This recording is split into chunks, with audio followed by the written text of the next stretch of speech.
ശരിക്കേ നമ്മുടെ വീട്ടിലേക്കൊക്കെ വേണ്ട ഒരു സാധനമാണ് കേട്ടോ. ഇതാ കണ്ടോ, ഇത് കുട്ടികൾക്ക് ആവി പിടിക്കാനേ. ഇപ്പോൾ ഫുൾ മക്കൾക്കില്ലേ പനി വരുമ്പോൾ ഡോക്ടർമാരടുത്ത് പോകുമ്പോൾ പറയുന്നതാണ് ആവി പിടിക്കണേ ആവി പിടിക്കണേ എന്നുള്ളത്. ശരിക്ക് ഇത് വീട്ടിലുണ്ടെങ്കിൽ എന്തൊരു ഉപകാരം വെച്ചിട്ടാ. എന്താ പൊന്നു അത് മിഷീൻ ഓടുന്നുണ്ടോ? ഇനി അത് അടുത്തത് ആർക്കാ?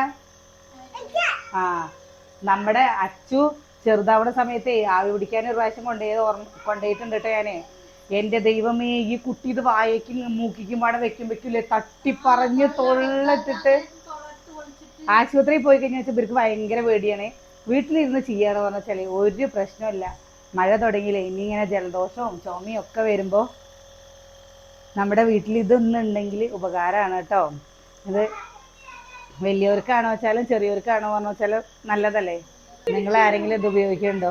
ആദ്യമൊക്കെ നമ്മൾ ആവിയേറ്റം പുട്ടും പാത്രത്തിലല്ലേ ആവിയേറ്റം പുട്ടും പാത്രം ചൂടാക്കിയിട്ട് അതിലല്ലേ ഇങ്ങനെ തുണി വെച്ചിട്ട് മറിച്ചിട്ട് ആവി കയറ്റിയിരുന്നത്. എന്തൊക്കെ സൗകര്യങ്ങൾ വന്നൂല്ലേ. ഇതിനെക്കാട്ടിലും സൗകര്യങ്ങളുടെ ചിലപ്പോൾ ഉണ്ടാവും. പിന്നെ വിലയില്ലാത്ത ഹാൻഡിൽ ചെയ്യാനൊക്കെ സുഖമുള്ള ചെറിയ ചെറിയ സാധനങ്ങളൊക്കെ ചെറിയ ചെറിയ സാധനങ്ങൾ ഉണ്ടെങ്കിൽ ഒന്ന് വല്ലതുണ്ടെങ്കിൽ ഒന്ന് പറയൂട്ടോ.